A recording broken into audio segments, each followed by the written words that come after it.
തമിഴിൽ മുൻനിര നായകന്മാരായ വിജയ്, അജിത്, ജയം രവി, ശിവകാർത്തികേയൻ, വിഷ്ണു വിശാൽ, വിമൽ എന്നീ സൂപ്പർ സ്റ്റാറുകളുടെ തുടക്കകാലത്ത് അവരെ വെച്ച് സൂപ്പർ ഹിറ്റുകൾ ഒരുക്കി അവരുടെ താരമൂല്യം ഉയർത്തിയ സംവിധായകനാണ് എസ് എഴിൽ.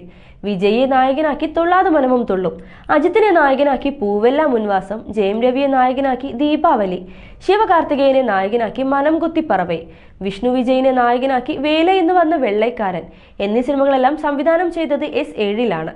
10 വർഷം മുൻപ് വിമലിനെ നായകനാക്കി എഴിൽ അണിയിച്ചൊരുക്കിയ ജനപ്രിയ സിനിമയായിരുന്നു ദേശിംഗ് രാജ.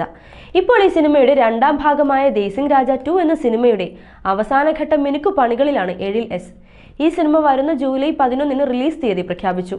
സിനിമയുടെ പോസ്റ്ററും അണിയറ പ്രവർത്തകർ പുറത്തുവിട്ടു. വിമൽ തന്നെയാണ് ദേശിംഗ് രാജ രണ്ടാം ഭാഗത്തിലും നായകൻ. ഉപനായകനായി പുതുമുഖം ജന അരങ്ങേറ്റം കുറിക്കുന്നു.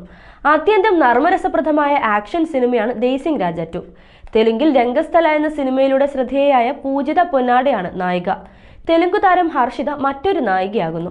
ഇൻഫിനിറ്റി ക്രിയേഷൻസിന്റെ ബാനറിൽ പി രവിചന്ദ്രൻ നിർമ്മിക്കുന്ന സിനിമയുടെ സംഗീത സംവിധായകൻ വിദ്യാസാഗറാണ്. പൂവെല്ലാം മുൻവാസം എന്ന ഹിറ്റ് സിനിമയ്ക്ക് ശേഷം ഈ ഹിറ്റ് കോംബോ വീണ്ടും ഒന്നിക്കുന്നു എന്നത് ഈ സിനിമയുടെ സവിശേഷതയാണ്.